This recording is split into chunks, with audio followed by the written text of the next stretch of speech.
Halo semua, balik lagi di channel Boknime. Sebelum kita mulai, klik tombol subscribe dan aktifkan lonceng notifikasinya supaya kalian tidak ketinggalan info dan teori terbaru mengenai One Piece. Sekarang lanjut ke pembahasan. Kali ini Mimin Boknim melanjutkan scene selanjutnya. Di dunia matahari, Elbaf, Im Sama, Sommers, dan Killingham sedang mengamati situasi bersama. Mereka merasa belum perlu turun tangan langsung dalam kekacauan yang terjadi. Im Sama sengaja ingin menguji kemampuan tempur para prajurit raksasa karena ia berencana memanfaatkan kekuatan mereka untuk kepentingan pemerintah dunia di masa depan. Namun, tak lama kemudian semakin banyak prajurit raksasa dari berbagai desa berdatangan. Melihat hal ini, Killingham berkomentar bahwa jumlah mereka seolah tak ada habisnya. Sommers menjelaskan bahwa ini wajar mengingat Elbaf adalah negeri yang sangat luas dan prajurit yang berkumpul saat ini mungkin hanya sebagian kecil dari total raksasa di sana. Para prajurit raksasa yang terus berdatangan kemudian mengepung Im Sama, Sommers, dan Killingham. Kedua kesatria suci, Sommers dan Killingham, ingin segera menghadapi mereka, tetapi mereka terlebih dahulu meminta persetujuan dari Im Sama. Mereka berhati-hati karena menyadari Im Sama mungkin punya rencana lain. Im Sama akhirnya memberikan izin untuk bertindak, namun dengan syarat mereka tidak boleh bertindak berlebihan, hingga menyebabkan banyak korban jiwa. Ini karena Im Sama ingin memastikan sebanyak mungkin prajurit raksasa tetap hidup untuk dimanfaatkan kekuatannya. Setelah mendapat izin, Sommers dan Killingham segera bergerak. Sommers menggunakan teknik yang menciptakan akar-akar berduri dari tanah yang menyerang secara acak dan mengacaukan formasi para raksasa. Beberapa raksasa kesulitan menghindar atau menangkis, sehingga langsung roboh akibat serangan telak dari akar-akar tersebut. Sommers juga memanipulasi ukuran senjatanya dengan kekuatan tanaman berduri, membuatnya lebih besar, lalu menyerang langsung para prajurit yang berusaha menghindari serangan akar tadi. Killingham tak ketinggalan menunjukkan kemampuannya. Ia menggunakan jurus baru dari kekuatan kirinnya yang mampu menghantam beberapa raksasa hingga terhempas dalam sekejap. Dengan gerakan cepat, ia juga menyerang langsung menggunakan trisulanya. Aksi kombinasi dari Sommers dan Killingham berhasil merobohkan sebagian prajurit raksasa yang mengepung mereka, menunjukkan kehebatan mereka dalam pertempuran. Sementara itu, sebagian prajurit lain terkejut dengan kekalahan mudah dari banyak raksasa di sana. Namun, mereka tetap berani untuk terus bertarung karena sejak awal mereka memang sudah siap untuk mempertaruhkan nyawa demi mempertahankan negeri Elbaf. Negeri tersebut sudah berdiri sejak lama dan tidak pernah sekalipun jatuh ke tangan musuh. Oleh karena itu, para raksasa tidak ingin negeri yang telah bertahan lama itu dikuasai oleh pihak luar saat ini. Sommers berkata bahwa dia menyukai semangat para prajurit yang ada di sana. Alasannya terdengar cukup kejam karena Sommers merasa tertantang untuk mematahkan semangat mereka. Salah seorang prajurit kemudian menerjang ke arah kesatria suci tersebut sambil berteriak, "Coba saja kalau dia bisa." Tidak jauh dari sana, Zoro dan Sanji yang sedang bersama sebagian kru Hajrudin sudah mencapai perbatasan antara dunia bawah dengan dunia matahari. Di perbatasan itu ada satu raksasa iblis yang tidak sengaja tersangkut di sana. Rupanya itu adalah raksasa iblis yang dijatuhkan oleh Franky dan Bonnie dari dunia matahari beberapa waktu lalu. Raksasa iblis itu tersangkut di salah satu cabang pohon besar sehingga tidak jatuh sampai ke dunia bawah karena hanya ada satu raksasa iblis. Zoro berkata bahwa biar dia saja yang mengalahkannya sebab dia ingin mencoba teknik Haoshoku yang diajarkan oleh Gaban sebelumnya. Sebenarnya Sanji ingin protes, tetapi karena dia tidak memiliki Haoshoku Haki, dia tidak punya pilihan lain selain membiarkan Zoro yang beraksi. Zoro pun langsung memfokuskan Haoshoku Haki ke dalam pedangnya. Jika biasanya dia membagi setengah kekuatannya, yaitu sebagian Haoshoku dan sebagian Bushosoku disertai Kenbunshoku, maka kali ini Zoro mencoba untuk memfokuskan ketika aliran Haki tadi menjadi satu lapis kekuatan, di mana Haoshoku Zoro mendominasi dari serangan yang dia gunakan ini. Terlihat Zoro ketika mengeluarkan kekuatan pedang Haoshoku ini, dia kewalahan dalam mengendalikan hakinya. Namun kali ini Zoro mampu menggunakannya dengan baik.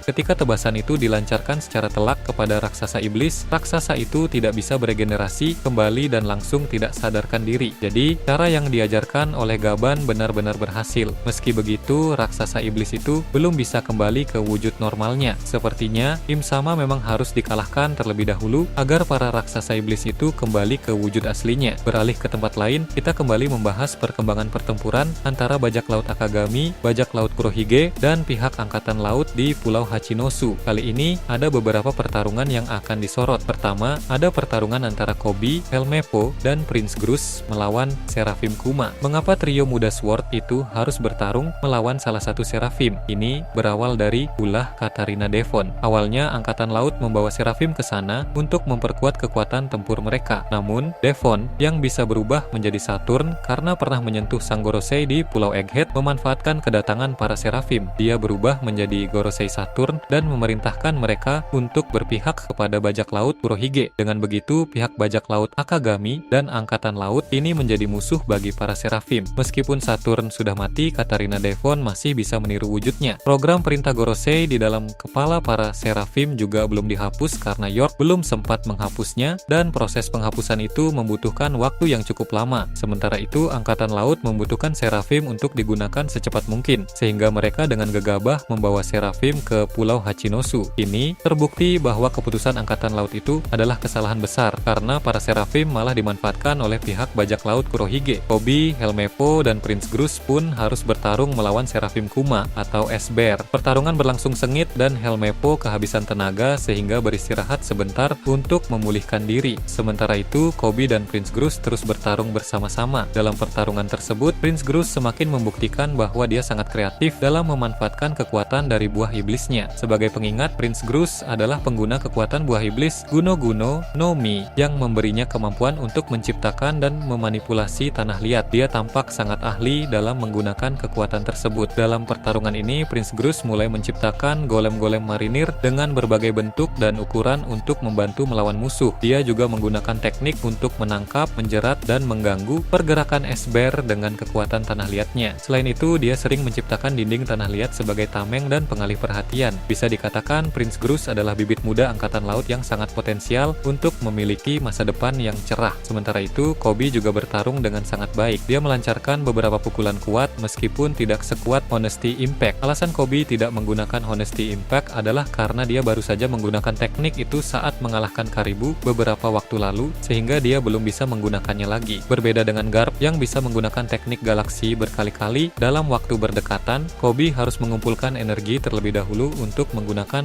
Honesty Impact lagi. Untuk sementara, Koby hanya bisa menggunakan pukulan-pukulan biasa yang tidak sekuat Honesty Impact. Meski begitu, pukulan-pukulan biasa Koby cukup kuat untuk memberikan perlawanan kepada S-Bear. Dengan demikian, pertarungan Koby dan Prince Grus melawan S-Bear berlangsung dengan sangat menarik. Selain itu, ada pula pertarungan antara kru Akagami bernama Hongo melawan Katarina Devon yang sedang dalam mode Kunoichi Kitsune. Hongo memiliki cara bertarung seperti hewan buas, sedangkan Devon dalam mode Kunoichi Kitsune bertarung dengan cara yang lebih anggun tetapi juga licik. Perbedaan gaya bertarung mereka justru membuat duel ini semakin menarik. Keduanya saling berbalas serangan dan menggunakan berbagai teknik masing-masing. Di sela-sela pertarungan, Hongo berkata bahwa dia sering mendengar berita tentang Katarina Devon di masa lalu. Menurut Hongo, sebelum masuk ke Impel Down, Devon benar-benar adalah kriminal yang sangat kejam. Oleh karena itu, Hongo sama sekali tidak mau kalah dalam pertarungan mereka saat ini.